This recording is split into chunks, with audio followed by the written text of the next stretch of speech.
পাণ্ডবেশ্বর বিধানসভার হরিপুরের সরকারি স্কুলে ভয়াবহ ধস, আতঙ্কে 528 পড়ুয়া, উদ্বিগ্ন শিক্ষক অভিভাবকরাও। মঙ্গলবার সকালে কয়েকদিনের প্রবল বৃষ্টির পর পাণ্ডবেশ্বরের হরিপুর এলাকার সরকারি বিদ্যালয়ে মিড ডে মিলের রান্নাঘরে একেবারে পাশেই দেখা দেয় বিশাল ধস।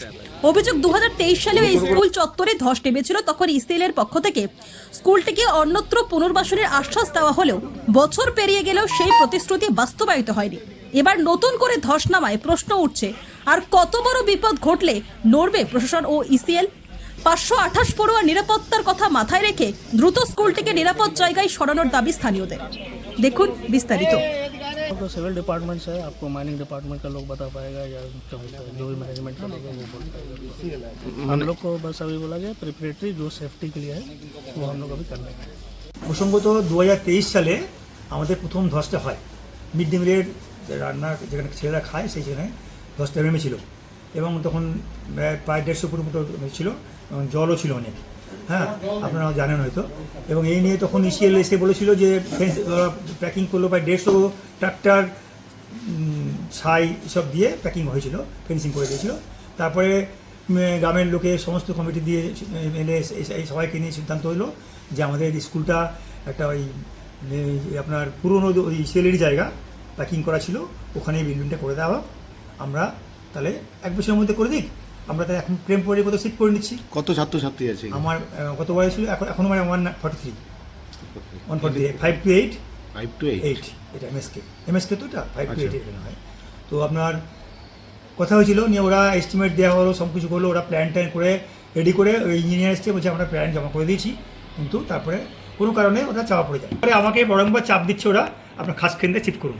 খাসকেন্দ্রা জামুরিয়া ব্লকে পড়ছে, আমার পাণ্ডবেশ্বর ব্লকে অফিসিয়ালি করতে পারি না আমরা। 1 নম্বর।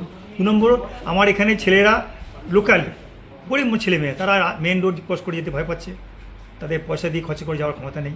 আমি এগুলো লিখলাম যে এগুলো আপনি একটা আমাকে অ্যাসিওর করুন যে বিল্ডিং করছেন, তবু তো আমি কোথাও টেম্পোরারি শিফট করতে পারি। আপনি আমাকে অ্যাসিওর দিচ্ছেন না যে আমি বিল্ডিং করে দেবো, তাহলে আমরা কী করে এত অ্যাসেট নিয়ে যাবো? এই অবস্থায় আমি 2 মাস আগেও একটা চিঠি করেছি ওরা রেসপন্সে যে আমার এই পরিস্থিতির জন্য আপনারা দায়ী, আপনারা আগের কথা রাখেননি, আপনারা ইমিডিয়েট আপনারা নতুন বিল্ডিং করে দিন, করতে শুরু করুন। আমরা বুঝি ওনারা করছেন, তাহলে আমরা একটা ভরসা পাবো এবং ছেলেমেয়েরা। শুধু আমাদের এই স্কুলটা হচ্ছে না, এর আগে আমাদের গ্রামের প্রতি বছরই গ্রামের আশেপাশে ধস হয়ে যায়। ইসিএল আসে, ইসিএল একবার করে মাটি ফিল করে চলে যায়। এবং 2023 সাল থেকে আমরা ইসিএলকে বলেছিলাম যে স্কুলের অবস্থা খুব ভালো নয়। গ্রামবাসীরাও খুব সবসময় উৎকণ্ঠায় থাকে যে এই বর্ষার সময় রাতে কোন বাড়িটা বসে যাবে, কারণ গ্রামের ভেতরেও একটা ধস হয়েছিল, হাটের পাড়াতেও একটা বিরাট ধস হয়েছিল, এটা সবাই জানে। এরপরে এই দিকে ধস হতে শুরু করেছে। তাই আমরা 2023 সালের থেকে আমরা ইসিএলের কাছে দাবি রেখেছিলাম।